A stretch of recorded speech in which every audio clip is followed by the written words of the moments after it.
Amém? Abra sua Bíblia se você pode, eles vão acender as luzes aí para ajudar você a enxergar. No Evangelho de Mateus. Mateus, no capítulo 25. Eles vão acender as luzes aí, pode ficar tranquilo. Não vão acender? Haja luz. Glautinho, acende a luz lá. Tudo bem, meu tio? Estamos aqui hoje com a presença do meu querido tio. Uma salva de palmas para ele, gente. Meu Deus do céu. Seja bem-vindo, Thaís também, queridos do meu coração. Queridos, nós vamos falar hoje sobre talentos. A parábola dos talentos. Isso, eles acenderam as luzes aí, viu? Então abra sua Bíblia, Mateus capítulo 25, a partir do verso 14. Diz assim a minha tradução: o reino de Deus também é como um homem que saiu para uma longa viagem e antes de partir, chamou seus empregados e lhes delegou responsabilidade. Ao primeiro deu 5 moedas, ao segundo 5.000 moedas, ao segundo 2.000 moedas e ao terceiro 1.000 moedas, conforme a capacidade deles. Você pode repetir comigo? Conforme a capacidade deles. Isso. Feito isso, partiu. Imediatamente, o primeiro empregado começou a trabalhar e duplicou o investimento do patrão. O segundo fez o mesmo. Mas o que recebera 1.000 moedas preferiu enterrar. Depois de uma longa ausência, o patrão deles voltou e foi acertar as contas com os 3 empregados. O que havia recebido 5.000 moedas relatou que duplicou o investimento. O patrão o elogiou: bom trabalho, você soube negociar. De hoje em diante será meu sócio. O empregado que recebeu 2.000 moedas também conseguiu duplicar o investimento do patrão. E este elogiou: bom trabalho, você soube negociar. De hoje em diante será o meu sócio. O empregado que recebeu 1.000 moedas declarou: patrão, eu sei que o senhor tem um padrão elevado e detesta as coisas mal feitas e que exige ao extremo e não admite erros. Fiquei com medo de desapontá-lo, por isso enterrei o seu dinheiro no lugar seguro. Aqui está o seu dinheiro, são e salvo até o último centavo. O patrão ficou furioso. Odeia essa filosofia de vida que não aceita correr riscos. Se você sabe que sou exigente e não fez o mínimo que se podia esperar, o mínimo seria aplicar o dinheiro no banco, haveria pelo menos um pequeno rendimento. Ele ordenou: pegue as 1.000 moedas e entregue ao que arriscou mais, e tire o Senhor a garantia daqui, lancem-o fora nas trevas exteriores. Se você pode, feche os seus olhos. Senhor, essa é a tua palavra e nessa noite em graça pedimos que o Senhor fale conosco, que o Senhor tenha liberdade na nossa mente e no nosso coração, que tão logo ao sairmos daqui possamos ter a capacidade de colocar em prática aquilo que a tua palavra diz. Oramos com fé, agradecidos no nome de Jesus. Queridos, na nossa conversa de hoje nós vamos falar sobre a parábola dos talentos. E para você entender, a parábola dos talentos, ela é uma continuação da parábola das 10 virgens. É uma continuação sem pausa. Aqui na diagramação do texto eles fizeram uma pausa, mas é a mesma fala de Jesus. É uma fala escatológica, falando sobre o fim, uma vez que a parábola das virgens que estão aguardando a vinda do seu Senhor, a parábola dos talentos tem a ver com os trabalhadores que estão trabalhando, aguardando a vinda do seu Senhor. Segundo a tradição romana ou judaica da época, um talento, e eu tenho uma moeda aqui que representa isso hoje, um talento, correspondia basicamente a 30 quilos. Um talento basicamente representava 30 quilos. E o texto diz que Jesus estava, se você ler o contexto, no Monte das Oliveiras. Ele sai do Monte das Oliveiras e ele resolve agora falar para os seus discípulos. Não foi uma fala pública a todos. Jesus resolveu falar especificamente para aqueles 12 que andavam diretamente com ele. E Jesus então diz para eles que o reino de Deus é como um homem que era muito rico e que resolveu viajar para um país distante. E ao viajar para um país distante, antes disso, ele chama 3 dos seus empregados e ele resolve colocar sobre eles responsabilidade. Ele chama o primeiro e ele dá 5 talentos para o primeiro.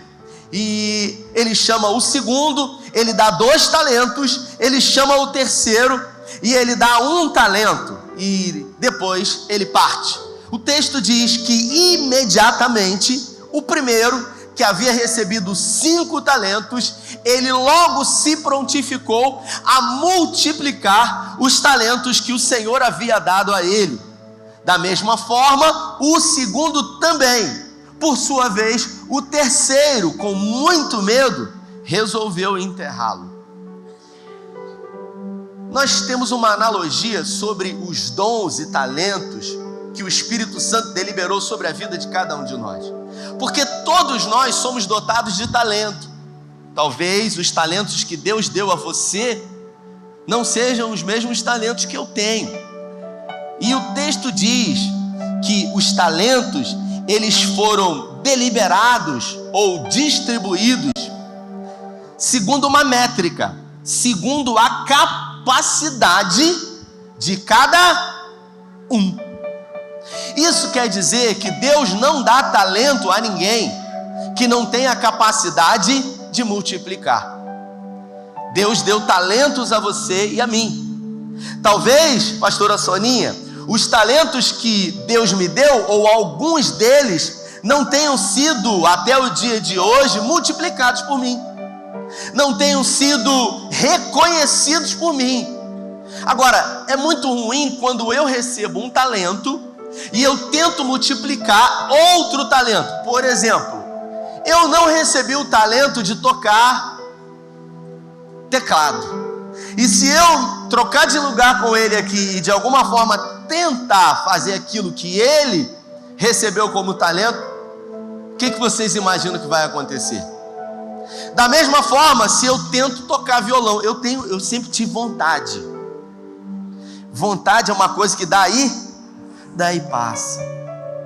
Eu comprei um violão, eu entrei na aula de violão, e logo que eu entrei na aula, eu perguntei para o professor: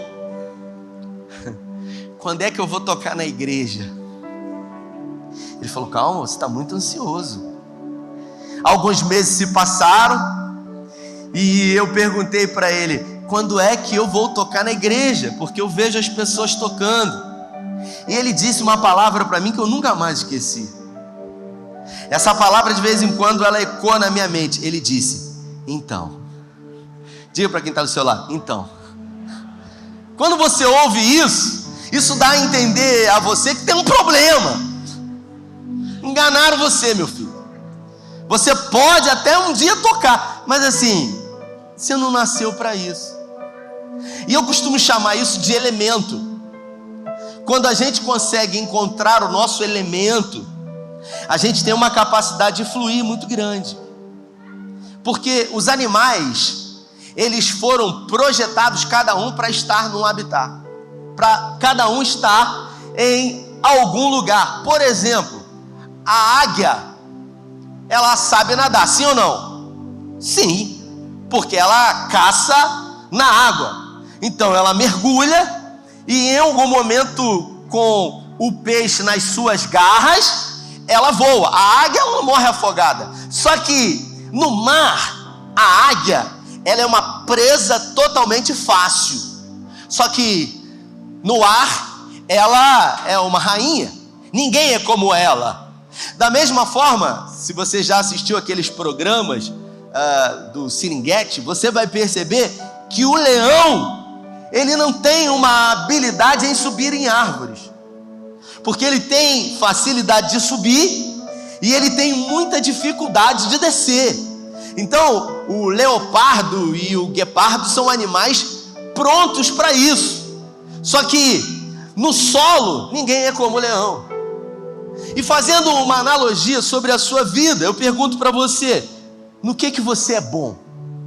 Você já descobriu um talento que você tem? Uma habilidade, uma desenvoltura, uma predisposição ou uma facilidade para alguma coisa? Talvez você tenha recebido do Senhor um talento. Faz assim com a sua mão. Faz assim, olha para a sua mão aí. Olha aí, o que você está vendo na sua mão? Deus deliberou, o Espírito Santo, talentos. E Deus deu um talento para você. Talvez você não esteja reconhecendo ou vendo um talento. Quem sabe você até tenha feito como o terceiro homem, o terceiro servo. Porque o primeiro ganhou 5, multiplicou. O segundo ganhou 2, multiplicou. E o terceiro fez o quê? Fez o quê? Ele enterrou. Pastora Soninha, a gente só enterra aquilo que está morto. Por isso muitas pessoas têm enterrado talentos que receberam achando que estão mortos. A gente acaba percebendo aqui que não existe uma cobrança segundo aquilo que não há como habilidade, porque cada um recebeu segundo a sua própria habilidade. Só que existem algumas pessoas que, por medo, de alguma forma, de arriscarem, elas acabam recuando. E viver é correr riscos, querido. Só que a Bíblia fala que nós não somos chamados segundo aqueles que retrocedem. Só que algumas pessoas, elas resolvem não correr riscos, porque tudo na vida envolve correr risco. Porque quando você decide se casar com alguém, quando você decide ser um com alguém, quando você decide amar alguém, você corre o risco de em algum momento essa pessoa te trair, sim ou não?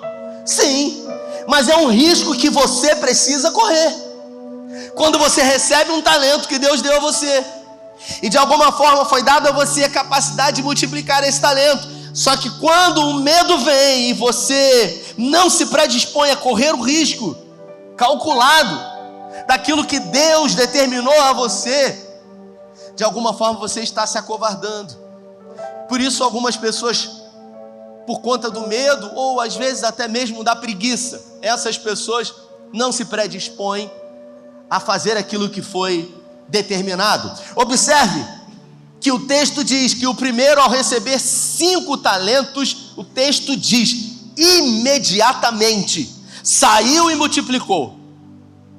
Por sua vez, o segundo da mesma forma. E aí o texto diz, já o terceiro, conhecendo o Senhor. E aí o texto diz que quando o Senhor veio, ele logo chamou o primeiro, que disse, o Senhor me deu 5 talentos, está aqui 10 talentos multiplicados. Ele chamou o segundo, o Senhor me deu 2 talentos, está aqui os 2 talentos que o Senhor colocou sobre os meus cuidados. Já o terceiro, ele começou a se justificar. E eu aprendi nessa vida que pessoas que vivem se justificando de tudo são pessoas que não fazem aquilo que deveriam fazer. Eu citei no domingo à noite e vou citar outra vez essa frase do Freud. Na desordem da sua vida, qual é a real responsabilidade sua daquilo que te incomoda? Provérbios diz, de que se queixa o homem, senão dos seus próprios pecados e delitos cometidos contra Deus. Qual é a minha responsabilidade na desordem da minha vida? Qual é a minha real responsabilidade? Porque existem momentos em que eu vou precisar ter essa conversa sincera comigo mesmo. Porque o primeiro, quando recebeu 5, saiu logo para multiplicar. O segundo também, mas o terceiro, ele perdeu o foco.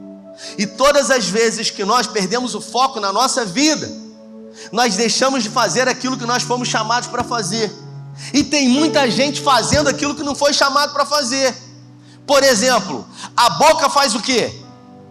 Fala. Só que tem gente que recebeu o dom da boca, de falar. E se a boca fala, você tem que falar. Só que tem gente que ao invés de falar, quer ouvir, quer ser ouvido. Vai dar certo, sim ou não? Não vai dar certo. Eu queria tanto fazer parte do ministério de música da igreja. Eu queria fazer parte, querido. De verdade. A gente brinca, né? A gente brinca de que, é brincadeira. Eu estou psicanalista hoje. Tem uma frase do Freud, Soninha, que diz o seguinte: brincando, repita comigo, brincando, a gente diz tudo, até a verdade. Freud fala isso. Então, eu digo às vezes, eu tenho tanta vontade de cantar. Eu já fiz aula de canto e tudo. E os irmãos falaram, cara, então, é melhor continuar pregando. Só que uma das coisas que nos atrapalham muito na vida são as comparações. Porque a gente acaba se comparando muito com o talento que o outro recebeu. O que é mais fácil multiplicar? 5 talentos ou 1 talento? O que é mais fácil multiplicar? 5 ou 1, queridos? Um talento é mais difícil? Mais fácil? É mais fácil. Porque você multiplicar 5 é muito mais difícil. É 5 vezes mais difícil. Só que o que recebeu 1, ele não multiplicou. E por quê? Porque de alguma forma ele falou, poxa, recebi só 1, só de raiva não quero mais. Só porque achou que eu... Então, uma das piores coisas da vida é a comparação, quando a gente fica olhando para o lado e de alguma forma a gente perde o foco daquilo que a gente precisa fazer, daquilo que a gente às vezes precisa verdadeiramente ser.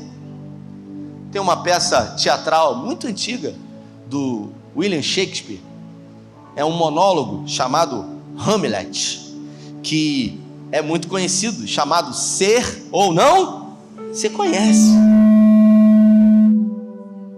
Ser ou não ser? Só que nós vivemos num tempo hoje onde o nosso olhar está diretamente ligado para o ter ou não. Nós estamos preocupados com ter, queridos. Nós estamos preocupados com o talento do outro. E às vezes quando a gente olha o outro, a gente fica com aquele sentimento, poxa, eu queria tanto. E a gente deixa de focar naquilo que é propriamente nosso, para ficar dando lugar àquilo que os outros fizeram. Você quer ver um exemplo disso? O Instagram. O Instagram, queridos, é uma desgraça, é um satanás. Porque você olha, a vida de todo mundo é perfeita. Você fica botando a mãozinha assim, e você só vê as pessoas viajando, sendo felizes, comemorando. Você fala assim, cara, todo mundo tem uma vida feliz, menos eu. Deve ter alguma coisa errada comigo. Eu nasci para sofrer. É o meu karma, é a minha vida. Todo mundo consegue, menos eu. Por quê? E aí você vai se vitimizando. Você vai de alguma forma, sabe, olhando para você e achando que você não merece, que Deus não te ama, que você não é capaz, que todo mundo consegue. Você acaba colocando para você um sentimento de vitimismo. A vida não é fácil, queridos. Mas se Deus deu a você um talento, Ele deu a você total condições para que você multiplique esse talento, para que você faça da melhor maneira possível aquilo que Ele confiou a você. Então as comparações, elas acabam destruindo e deturpando aquilo que Deus entregou para nós. Se a gente observar, o primeiro logo se apresentou e ele foi proativo. O segundo, não como o primeiro, mas também. O terceiro, ele enterrou aquilo que foi dado vivo a ele. Mas a gente, como eu disse, só enterra o que está morto. E talvez os talentos que Deus deu a você, você tenha enterrado, por você não acreditar mais que é possível, por você olhar à sua volta e ver todo mundo desenvolvendo muito bem os talentos que receberam, mas você não consegue. Para mim é muito difícil, eu tenho dificuldade. Você não sabe como é para mim estar assim, quando na verdade, queridos, diante do Senhor, ninguém vai conseguir dar justificativas. A minha avó, ela dizia, Clebinho, uma frase: quem é bom em dar desculpa, não é bom em mais nada. Porque na vida, quem aprendeu a ser bom em uma coisa, acaba sendo especialista nisso, sim ou não? Só que às vezes a gente se torna um especialista em dar desculpa. E quem aprendeu a ser especialista em dar desculpa não faz mais nada. E aí eu pergunto para você, no que você é bom? Qual é o talento que Deus deu a você? Qual é a habilidade que você tem? Porque quando eu encontro o meu talento, eu encontro o sentido da minha vida. Quando eu encontro aquilo que Deus confiou a mim, eu encontro naturalmente o sentido que Ele me deu ao estar aqui. Eu achei, quando comecei a faculdade de psicologia, que eu estava fazendo faculdade de psicologia para ajudar os outros. Eu falei, poxa, vai ser bom, vai agregar o meu ministério, vai me ajudar de alguma forma a entender um pouco melhor as pessoas. Eu achei que a faculdade ia ser para os outros. Até quando eu cheguei no 5º, no 6º período, e eu comecei a ver as gavetas sendo abertas dentro de mim, e eu falei, meu Deus, eu entrei nesse lugar aqui para ajudar os outros, mas quem precisa de ajuda sou eu. Na faculdade de psicologia, eu fui obrigado a fazer terapia, obrigado. Comecei os atendimentos no SPA, comecei as supervisões, e eu me lembro que a professora, a doutora que era a minha coordenadora, ela, logo diante do primeiro caso que eu peguei, ela falou assim para mim, você faz terapia com quem? E eu falei, não, eu ainda não faço. E ela disse para mim, você tem algum problema em fazer terapia? Eu disse para ela, eu? Problema nenhum. Eu não tenho problema. Eu sou uma pessoa resolvida. E ela, que ótimo, então você quer algumas indicações de alguém? Porque eu precisava fazer na minha linha que eu havia escolhido, na minha corrente psicológica. E eu falei sim, e ela me deu 3 nomes. E eu peguei aqueles 3 nomes, eu olhei, e aí eu salvei no celular, e aí eu falei assim, essa aqui é uma menina, vou fazer terapia com uma menina. Essa aqui é uma senhora. Essa aqui é uma pessoa de meia idade.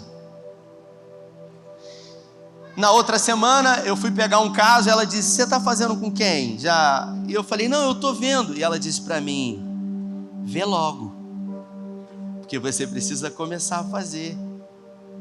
E eu falei, não, eu vou ver, eu não tenho problema. Na terceira semana eu fui pegar mais um caso, e ela disse para mim, você está fazendo com quem? E eu tinha pego o caso, e eu falei para ela, eu estou vendo. Ela falou, me dá aqui o caso. E ela pegou da minha mão, e ela falou assim, se você não quiser fazer, você não precisa voltar mais aqui, você só não vai concluir o curso. E ali eu cheguei à conclusão de que diante de 2 dores eu precisei escolher a dor mais difícil. E todo ser humano é assim, ele vive fugindo de coisas da sua vida e dando desculpas para tudo, até que ele chega no momento em que ele não pode mais fugir. E ali eu percebi que eu tinha problema. Eu estou falando de muitos anos atrás. Eu tinha um problema em dizer que eu não tinha problema em fazer terapia. Eu mandei mensagem para a primeira e eu falei, manda os seus horários. Ela mandou de segunda a sexta. Eu falei, eu não posso nenhum desses dias. Mentira, eu estava fugindo de mim mesmo. Você entende que às vezes a gente precisa ter uma conversa franca com a gente mesmo? Você entende que às vezes a gente tem que olhar no espelho e olhar, sabe, na nossa pupila, dentro dos nossos olhos, e fazer algumas perguntas difíceis, como por exemplo, o que você está fazendo com a sua vida? O que você está fazendo com os talentos que Deus deu a você? Por que você vive se justificando, ao invés de arregaçar as mangas e fazer aquilo que é preciso se fazer? Não, mas a idade chegou, o tempo passou, a situação, papapá. Não, a gente vê que tudo isso são desculpas. Roberto Marinho fundou a Rede Globo com 65 anos de idade. Ele começou a Rede Globo com 65 anos de idade. Moisés começou o maior chamado de Deus na vida dele com 80 anos de idade. Quantos anos você tem? Pergunta para quem está do seu lado. Quantos anos você tem? Mas você não sabe os desafios que eu enfrento. Você não sabe as dificuldades. Você não sabe quanta oposição tem se levantado contra mim. Eu tenho pessoas que não me amam, que não me ajudam. Se pelo menos igual a fulano tivesse uma mãe, tivesse um pai, tivesse um padrinho, tivesse um... Jesus, numa conversa, depois de uma traição, Judas chega até ele, depois de ter o vendido por 30 moedas de prata. Jesus chama Judas de que Jesus chama Judas? Então fala alto para eu ouvir. Amigo. Jesus chamou Judas de amigo. E numa conversa onde Jesus está conversando com Pedro e fala assim para ele: convém que eu vá para Jerusalém, seja entregue na mão dos líderes religiosos e que eu morra. E aí Pedro falou: não, de jeito nenhum, eu vou permitir que isso aconteça.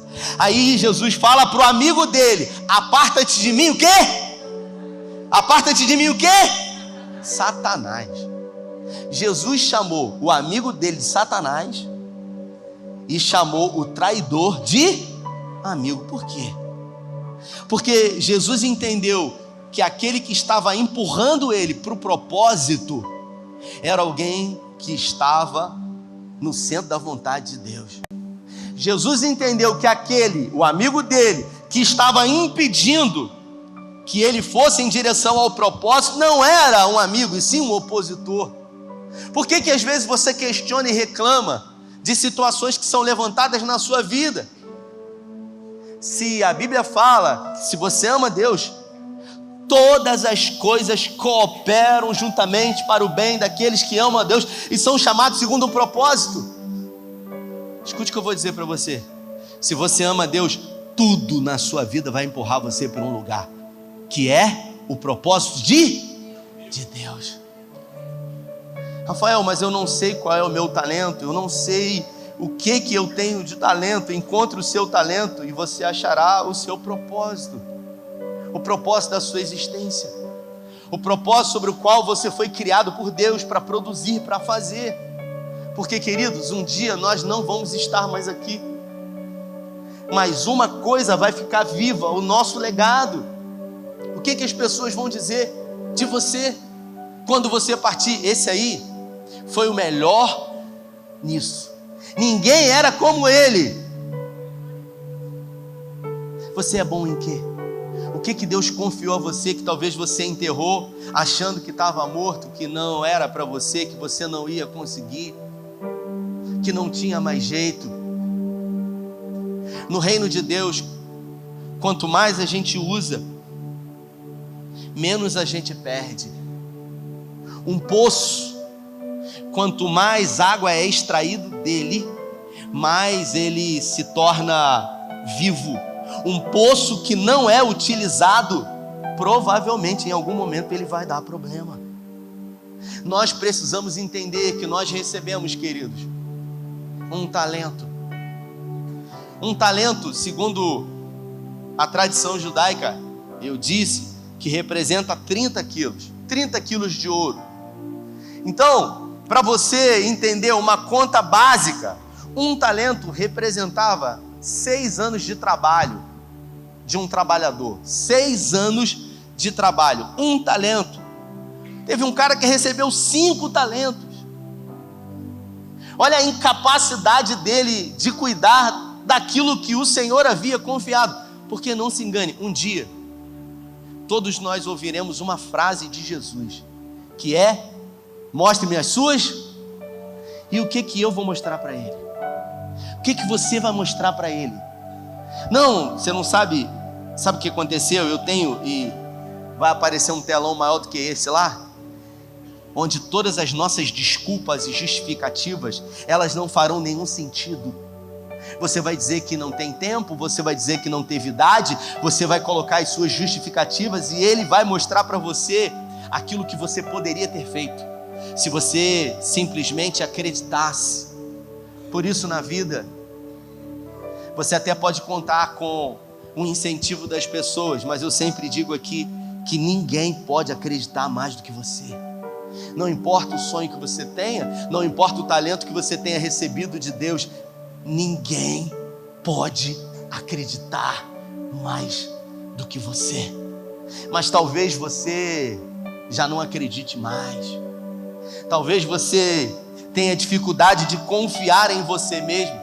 Quando você olha para você, você diz: ah, não, é muito difícil para mim. É tudo improvável demais. Só que aquele que recebeu 5, ele simplesmente acreditou. Eu me lembro que trabalhava um dia numa empresa e eu não era um dos melhores vendedores dessa empresa. Eu era um vendedor mediano.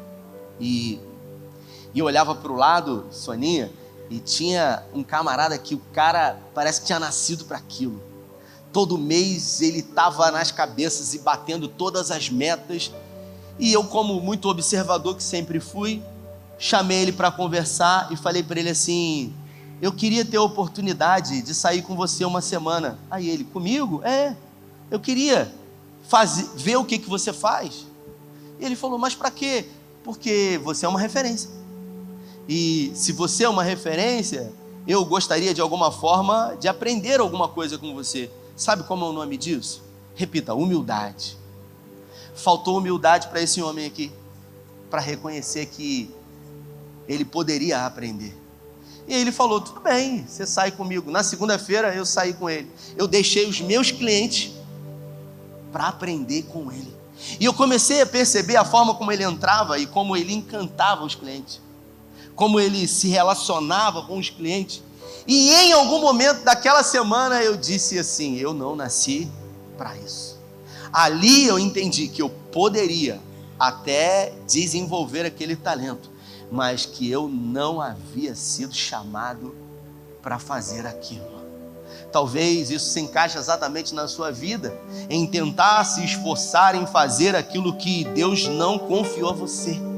Porque eu posso até tocar violão aqui, ou me esforçar para catar um milho no teclado, mas não foi para isso que Deus me chamou. E eu pergunto para você: Deus te chamou para quê? Para que Deus tem te chamado? Deus tem confiado a você? Nós estamos hoje diante de uma formatura de pessoas que durante alguns meses se dedicaram aqui, entendendo, segundo um chamado e um talento que elas receberam, que elas podem entregar mais ao Senhor. Pessoas que de alguma forma têm se colocado na posição para cuidar de gente. Nós temos hoje aqui, não sei, em Cabo Frio, 1.371 pessoas em PGs. Passam aqui por domingo, nas 3 reuniões, 10, 18 e 20 horas, por domingo, uma média de 2.500 pessoas. E dessas 2.500 pessoas, num domingo que passam por aqui, 1.371 pessoas estão num pequeno grupo, sendo cuidadas por alguém. E o nosso maior desafio, a nossa maior dificuldade, são pessoas que se predispõem a cuidar de outras pessoas. Não, Rafael, mas eu não estou preparado. E quem está?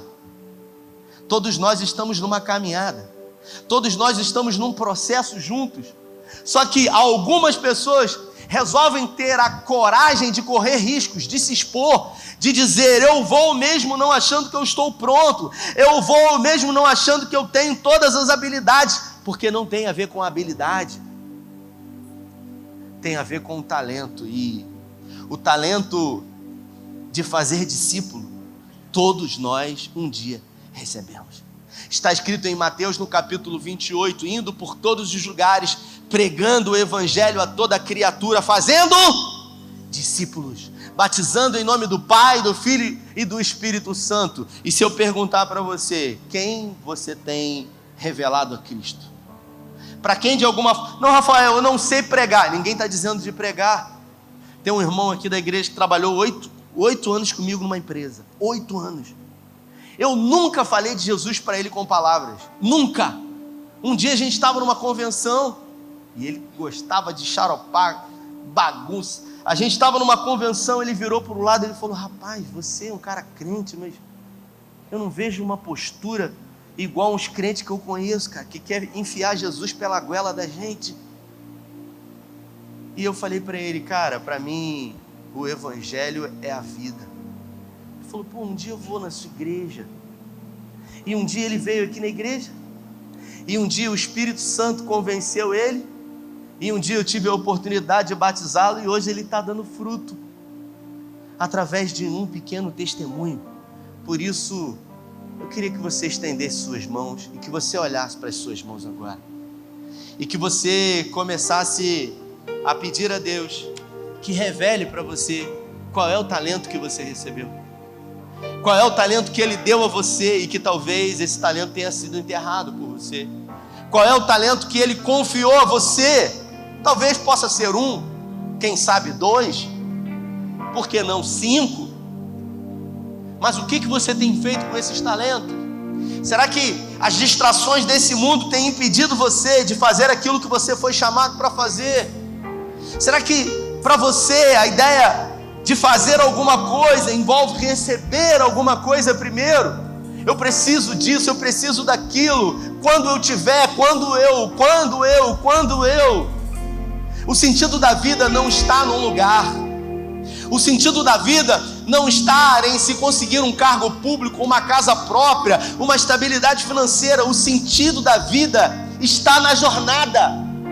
O sentido da existência está no presente, no dia a dia, nos desafios, nas impossibilidades, e não quando eu tiver, quando eu for, quando eu conseguir, quando eu... Não existe isso. Tudo tem a ver com a jornada, tudo tem a ver com o presente, tudo tem a ver com o agora, porque dependendo da forma como eu me vejo, as coisas vão ou não acontecer na minha vida. Como você se vê? Porque se você se vê uma pessoa fraca, você será fraco. Se você se vê uma pessoa doente, você será doente. Se você se vê uma pessoa fortalecida em Deus e capacitada em Deus, é assim que você vai projetar na sua vida. Não tem a ver com presunção, tem a ver com realidade. Deus está contando com você. Deus está com expectativas ao nosso respeito, e o mundo também, porque Paulo disse: a criação humana, o mundo aguarda, anseia desesperadamente pela manifestação dos filhos de Deus. Quantos são os filhos de Deus aqui? Existe uma expectativa ao meu respeito e ao seu respeito. A criação humana aguarda ansiosamente pela manifestação dos filhos de Deus. Será que a responsabilidade, Soninha, de pregar a Jesus é minha e sua como pastores? Será que a responsabilidade de revelar a Cristo, ou a honra de pregar a Cristo, somente é para os pastores? Não, queridos. Essa responsabilidade é sua e é minha também. Porque a igreja é a única instituição que está a uma geração de acabar. Eu vou repetir. A igreja é a única instituição que está sempre a uma geração de acabar. Porque se ninguém que está aqui hoje da igreja revelar a Cristo para alguém, a igreja acaba. Mas sabe por que ela nunca vai acabar? Porque a Bíblia fala que se não tiver quem pregue, quem clame, as pedras clamarão. Que não passe de nós, que não passe de mim, que não passe de nós aquilo que o Senhor quer fazer, porque para nós é um privilégio fazer parte daquilo que Ele vai fazer. Eu queria que você se colocasse de pé, queria que você fechasse os seus olhos.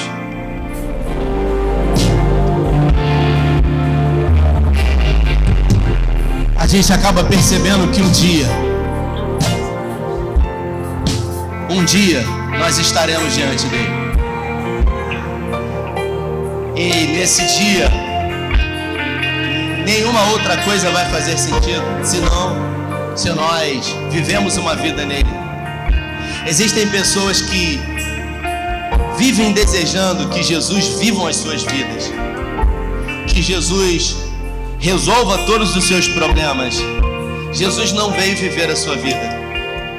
Jesus veio morrer a sua morte, para que você pudesse viver a sua vida nele.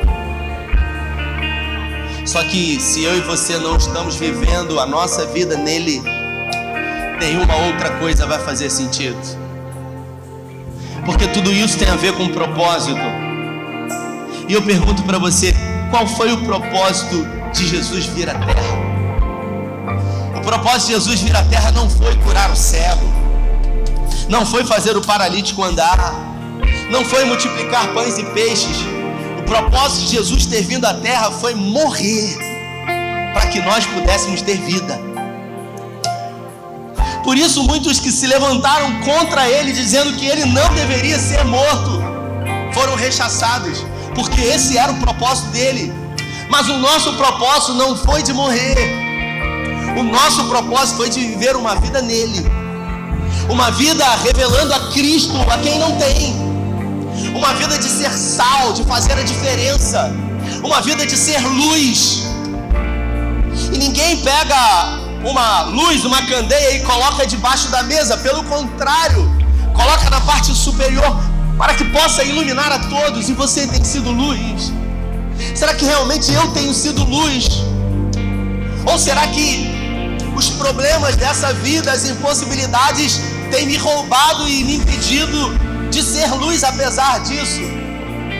Porque não tem a ver com aquilo que temos, tem a ver com aquilo que nós somos, com quem nós somos. Por isso, quando Jesus produziu um discurso muito duro, a multidão foi embora. A multidão que vivia atrás de Jesus comendo pão e peixe que ele multiplicava, todos foram embora e só ficaram os 12. Provavelmente, algumas correntes teológicas dizem que haviam 12 mil pessoas, e de 12 mil pessoas só ficaram 12 homens. E Jesus olhou para eles e disse para eles: vocês também querem ir embora? Podem ir. E Jesus olhou dentro dos olhos daqueles homens que não tinham nada para oferecer para ele. E Pedro se levantou e disse: para quem iremos? Não é para onde, não é um lugar, e sim uma pessoa. Pedro disse: para quem iremos, se só tu tens a palavra de vida eterna? Para quem iremos nós, se só tu tens a palavra de vida eterna? Você que está aí, estenda suas mãos para cá. Que o amor de Deus, que as doces consolações do Espírito Santo seja com você, não só hoje, mas para sempre. Que a graça, que é melhor do que qualquer coisa que nós podemos experimentar, seja uma constante na sua vida. Você que recebe, aplauda Jesus. Vai na paz. Te esperamos aqui no próximo domingo. Sejam muito abençoados. Onde eu irei, se eu não tenho pra onde voltar?